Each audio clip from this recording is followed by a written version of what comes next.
Dear Muslims, the history of Islam, the history of Muslim civilization is extremely fascinating.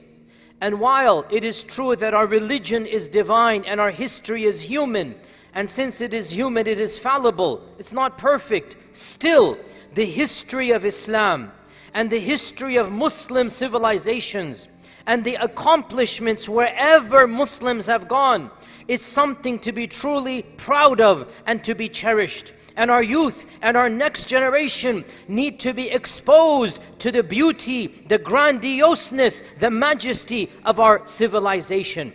And especially the history of the Muslims in India. It is especially fascinating and unique. And it provides many examples that should be of benefit to all people. Sadly, that history, that legacy is being tarnished and completely misrepresented in slanderous mechanisms for very political and nefarious aims.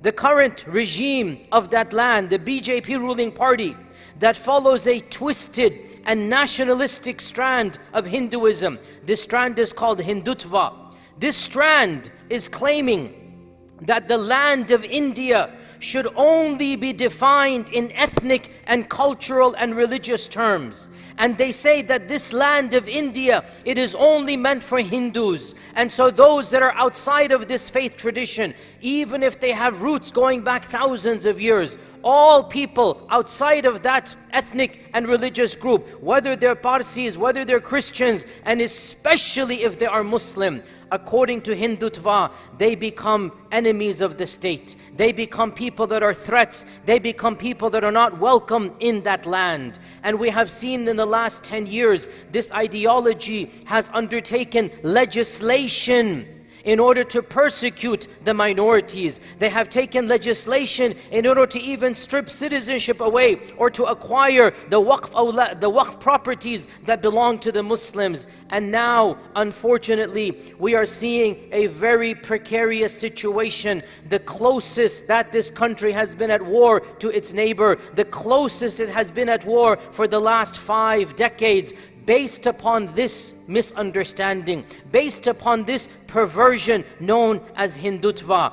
And people of sense and sensibility, people of dignity, people of common sense do not want war. Nobody wants war. War is something that will harm innocent people. Tens of thousands, hundreds of thousands of innocent civilians might potentially die. And so it is our duty, it is our job to do whatever we can to avert war and to bring about peace. This is what our religion is about. And so what can I do? What can you do from so far away? One of the things we can do is to dismantle intellectually, to dismantle ideologically this perversion known as the Hindutva. This is a misunderstanding. It is historically false. And today in our brief khutbah, I'm going to mention some of the points that we should be aware of. And the goal, as always, is not to give a comprehensive summary. What can 25 minutes accomplish? The goal is to incentivize you, to make you more curious, so that you go study and read and listen to lectures. And then every one of you can now engage with the broader public.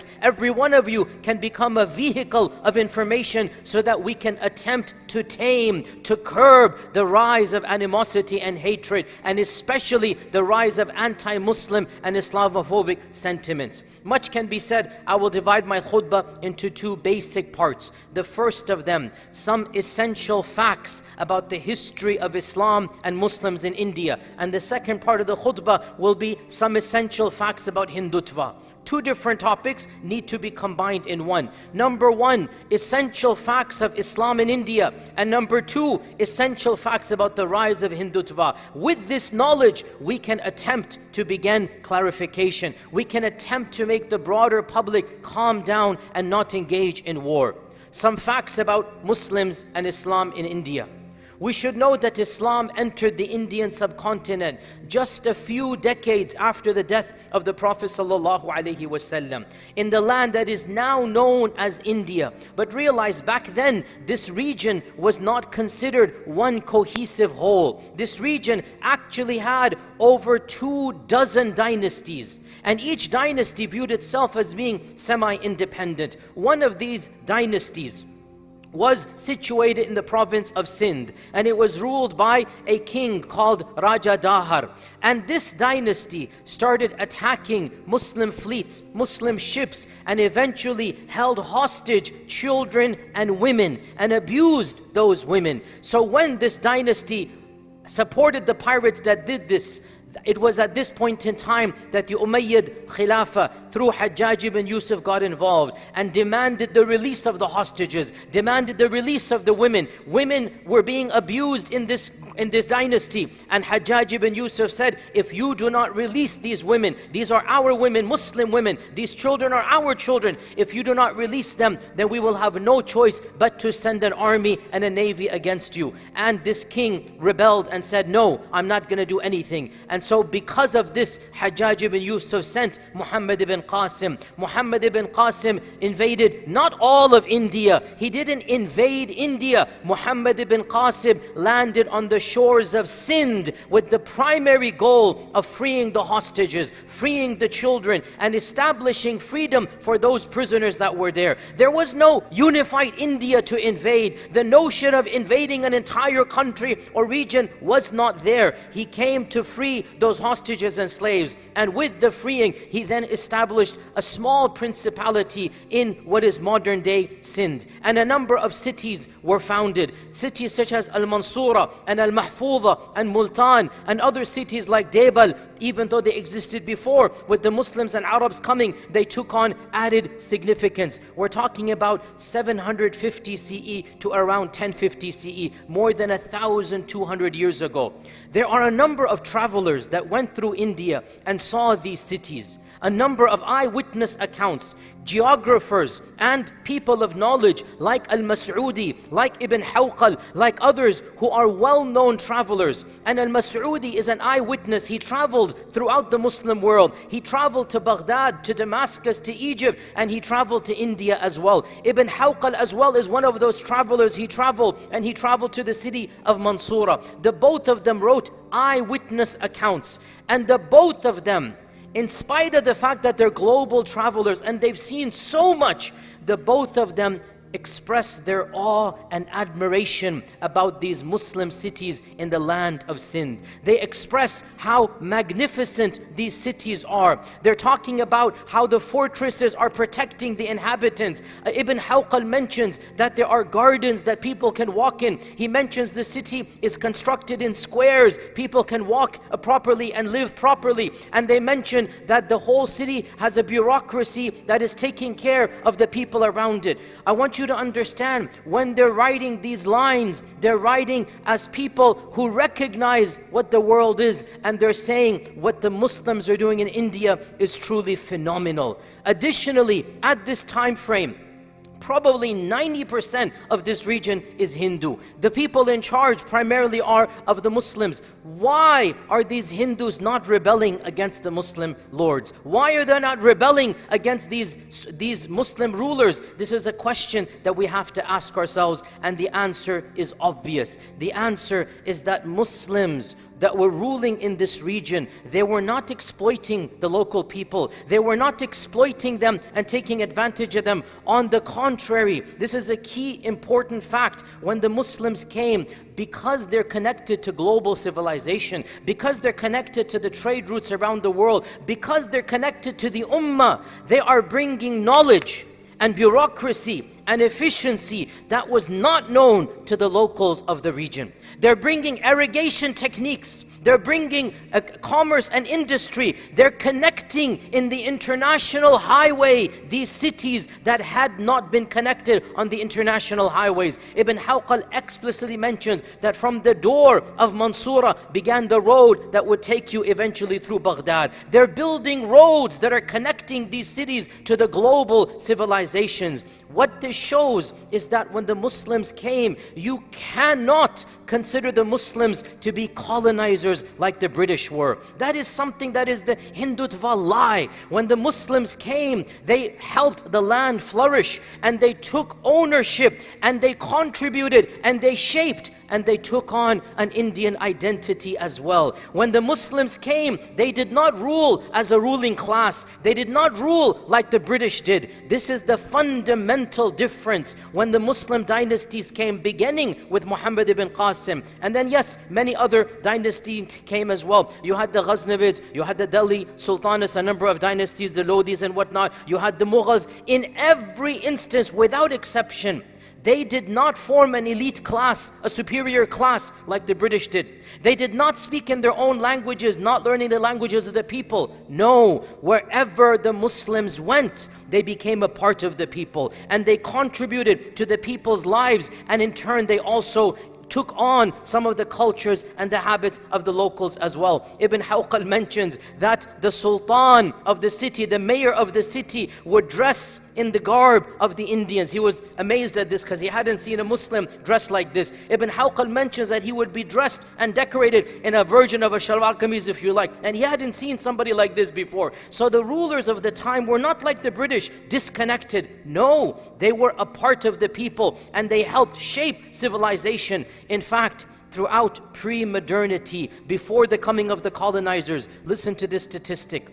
Even though Islam in India was never a majority, at max it was 25%. It is estimated under Aurangzeb, and the Hindutva do not like Aurangzeb at all. It is estimated under Aurangzeb, 25% of that region was Muslim, 70 or 80% was 70% was Hindu. The question arises, why didn't the 70% revolt against the 20%? Why was there never, in all pre-modernity, not once, a Hindu revolt against a Muslim sultanate? Yes, there were wars between competing civilizations, as is the case everywhere. Even Muslim countries go to war. Those wars were not based on religion, they were based on resources, they were based on land, they were based on borders. In the entire pre-modern history, never did Muslims and Hindus have a civil war until the British come. Why? Because wherever the Muslims went, they actually caused the civilization to flourish. In fact, truthfully said, and wallahi this is not a brag or a boast, it was Muslim rule that allowed pre-colonial India to get on the map. Why was Europe so incensed to go to India? Why was Europe so crazy to get into India? Who was India being ruled by at that time? By the Mughals, by the Nawabs, by the Muslim rulers. It was the Muslim rulers that had connected India to the global roadmap, straight to Baghdad, straight to Iran, straight to Central Asia, straight to Muslim Africa. The products of India would be spread, and GDP increased and raised, so much so it got the attention of the British, of the Portuguese, of the Dutch. Why? Because efficiency of the Muslim lands. Never forget, when the colonizers, the European colonizers came, who did they deal with? The Muslims, rulers there, the Mughals, the Nawab of Bengal. They're dealing with the local Muslims. So for the Hindutva to come and to then equate us with the colonizers, to equate us with the Europeans, it is a travesty of history. It is an injustice against truth itself. Islam helped shape India. In fact, another bitter reality, the India of today would not be recognizable without Islam. The Hindutva want to claim India as their own. What they perceive as India, it is a merging and a product of multiple civilizations. I'm not saying only Islam, but without Islam, the India of today that the Hindutvas cherish would not be recognizable to them. And every single aspect, Islam shaped what is the modern Indian culture without exception. In every facet of existence, over 1,300 years of interaction has shaped Indian identity and culture. The language of India, Urdu and Hindi, it is shaped by the language of Arabic and Farsi. The architecture of India, completely coming from the immersion of Central Asian and Persian and Afghan and Arab motifs. The arts of India, the mosaics of India, the iconic structures of India, the cuisine of India, everything has been helped to be shaped by the Muslims. All of this false sense of notion of the Hindutva, that Muslims are invaders, the fact of the matter is, the very country that they cherish, they would not recognize it had it not been for 1,200 years of active contribution. The most iconic places in India have been built by the Muslims, the Taj Mahal and others. The language that they use for Hindutva, it is shaped by the Muslims. The irony of ironies is lost upon them. But this is where our education has to be given, and try our best to correct this misunderstanding of history. You cannot equate European colonizers who came, didn't learn any words at all, they lived in an elite class, they kept their language, they forced their language on the peoples. In contrast, the Muslims of India never forced the people to convert. Think about it. Why is it after 1,200 years, the majority of that region is still Hindu? Why? There was no forced conversion. There was no repression. The Muslims of the land live and let live. Live and let live. The tolerance that they allowed for was appreciated by all peoples, and that is why the Hindus under Muslim rule never revolted, because they appreciated the freedoms that Islam gave. They appreciated the bureaucracy and the efficiency that Muslim dynasties gave that was better than anything that they had. You cannot compare this to the European colonizers, because the Europeans when they came, the British when they came, they literally looted the entire country. As I joke, even the word loot, they looted, because loot is a Hindi word. They looted the word loot and they brought it into the English language. When the British came to India, India was the second or the third largest GDP in the whole world. By the time the British left, it was the 27th on the list. It was Muslims who helped India get to the second, third largest GDP. It was Islamic dynasties that boosted the prestige of India. Where is the capital of the country? Delhi. Why is Delhi the capital? The Delhi Sultanate. The Delhi Sultanate was literally what put Delhi on the map. And here, the very people that are talking about Hindutva, they're talking about it from the very city and the very land and the very language in which the Muslims contributed. The irony of ironies is lost upon them, but we need to educate them about this reality.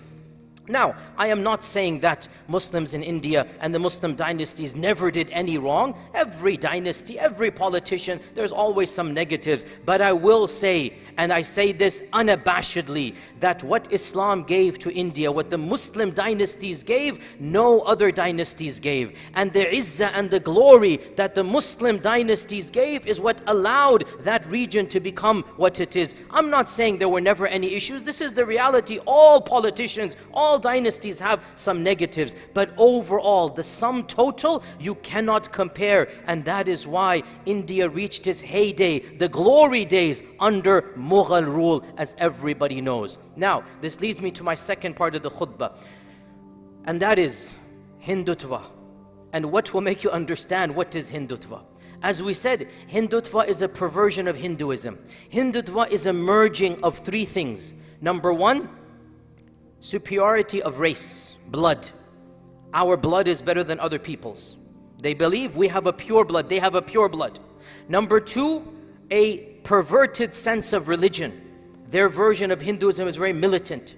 Number three, that sense of nation and religion combined with geography, India. This three combination is what makes Hindutva unique. The claim that this region is exclusively meant for one ethnicity, one blood, and that anybody who opposes them does not belong in this land. The irony is that Hindutva, and I say this academically, this is not some childish statement, the slogans, this is truth, and you can read dissertations and monographs, and if you want, I can give you references after the khutbah. Academics of our time, historians, they mention Hindutva, this notion, is not coming from Hinduism. It is actually coming straight from the policies and the tactics of the British. The ideology of Hindutva has more to do with British colonization than it has to do with the Gitas and the Bhagavad Gita and all of the classical myths of Hinduism and the founding of that religion. The notion of a group of people belonging to a certain land and having a certain superiority, all of these are coming straight out of the British tactics in India. And it was the British who began to introduce so many concepts that led to Hindutva. Firstly, it was the British who began classifying people based upon their ethnicity and religion. No Muslim ruler, no Mughal emperor went around house to house saying, what is your religion? What is your blood? What is your ethnicity? Nobody did this. You're a part of one land. Let's live together. You worship in the temple. You worship in the masjid. We agree to disagree. We don't have to hate one another. That was how the Mughals ruled. When the British come, they start asking, what is your blood? What is your caste? Where do you come from? What is your ancestry? What religion are you? And they start categorizing people based upon blood, based upon skin color, based upon caste. No Muslim ever did this. We treat everybody equally. The Muslims considered the Hindus to be a type of Ahl Kitab. The Muslims considered the Hindus to be a people that can worship as they please, and they have their religion, we have our religion. Lakum dinukum waliya din. This was the default of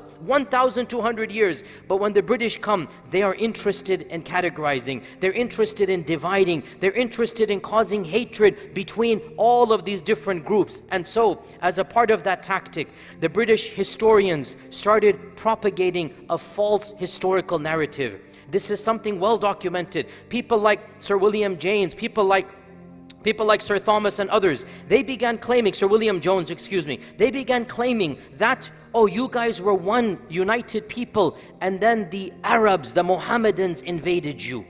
This notion that the Hindutva is saying, it doesn't come from their own historians. It comes from British historians of the 17th century. The British wanted to divide and conquer. The British wanted to foment hatred. So the British said to the local Hindu people, your nation was a great nation, and those Arabs came and invaded you.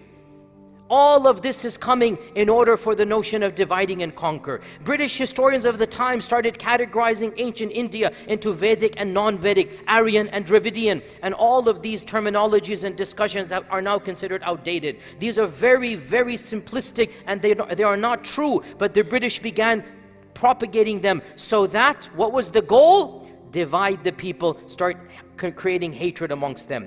And then the British came in and started importing ideas of nationality, ideas of nation states, ideas of one groups of people should have independence. By the way, if you've been listening to my talks, they did the same thing with our Arab brothers in the Arab and Hijaz against the Ottomans. The same thing. You guys are not like them. You guys are different. You guys are Arabs. You need your own country, your own kingdom. Divide and conquer, preaching a concept. The Arabs at the time, yes, they knew the Turks are the Turks, but they never viewed them as the other. They never viewed them as the enemy, their fellow Muslims. The British come along and they say, no, you're not the same. They're different peoples. You have your own, they have their own. And it worked there as it is working right now over here as well. Divide and conquer. So they began preaching this concept of nationality, of identity to the Hindus. You have your own identity distinct from that of the Muslims. And here's the irony.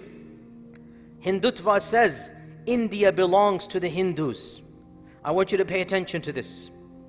It was the British who first time in all of human history demarcated what is now modern India. India itself, as we consider it the subcontinent, consists of over 700 distinct identities. Over 400 languages are spoken. Over 25 clear divisions within what we consider Hinduism. The people who lived there never viewed themselves as being one peoples. Never. Because their languages are different, their cultures are different, and every person from that region, you know South India versus North India, simple division we're all aware of. It's much more than this. Over 200 ethnic identities. Who lumped them all together and said India? The British. Not only this, even more ironic, where did the term Hinduism come from? Because experts should know, actually Hinduism, as we consider it, is not one religion. Hinduism is a group of over 15 strands, different gods, different ideologies, different ways of living, completely different philosophies. No two are exactly the same. Who combined all of these and said, you guys should be called Hindus? Once again, the British in 1700, they were the ones who put all of these different identities and they said, you are one religion called Hinduism. Now, once you understand the term India is coming from the British, meaning when I say the term India, I mean the geographic land known as India. And the term Hinduism is coming from the British. Now, do you understand the irony when a Hindutva person says, India belongs only to the Hindus? The very nation state he's calling for was created by the British. And the very group that he thinks it belongs to, that group was quite literally demarcated, delineated by the British. This notion simply does not exist in the Hindu scriptures called the Vedas. There's no such notion.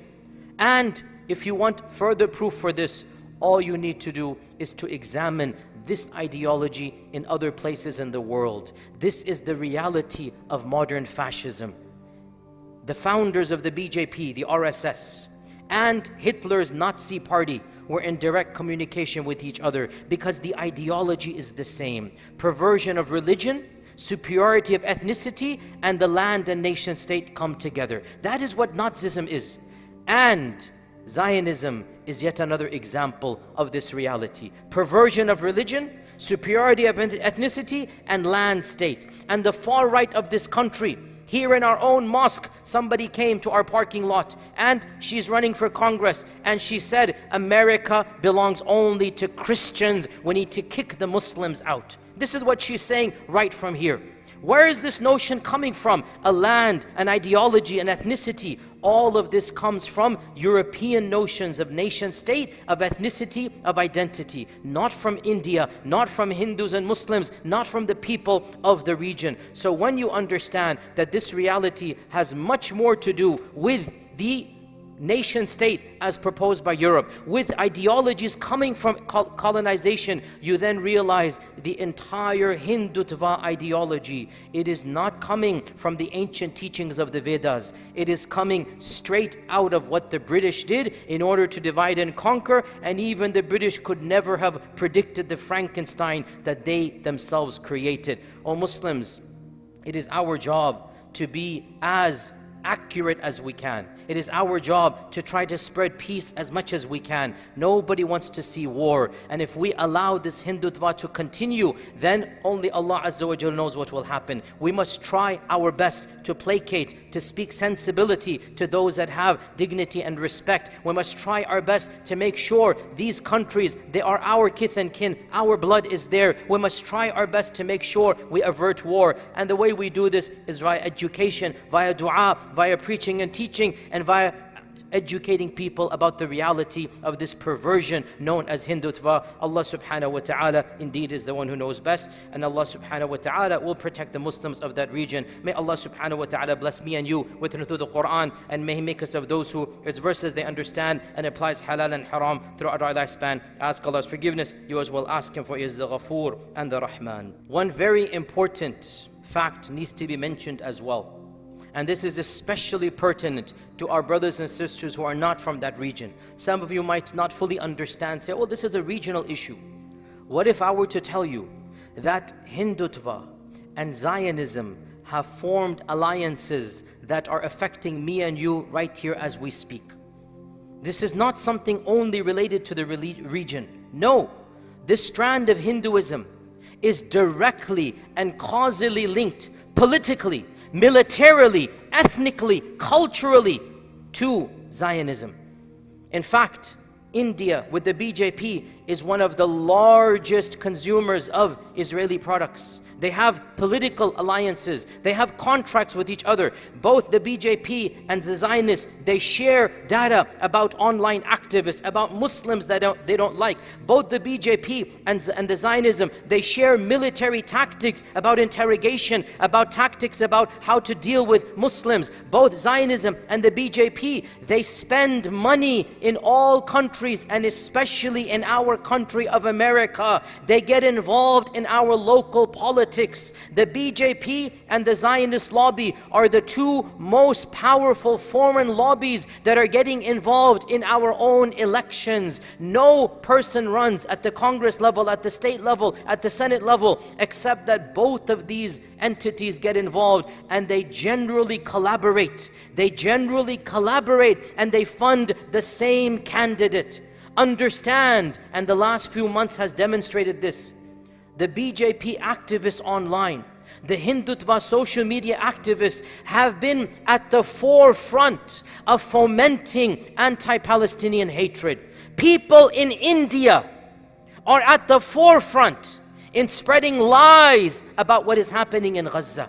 In the last year, 5 of the most powerful and evil voices of Islamophobia that we assumed were based in Europe, we assume were based in America, 5 in the very least that I'm aware of have been exposed as being BJP inside jobs from India. People with profiles of white from Geneva, Switzerland, from this, from that. Turns out they're a bunch of Indians coming together as a team based in Delhi and Mumbai, and they're pretending to be people based in Europe, and they're fomenting anti-Muslim hatred.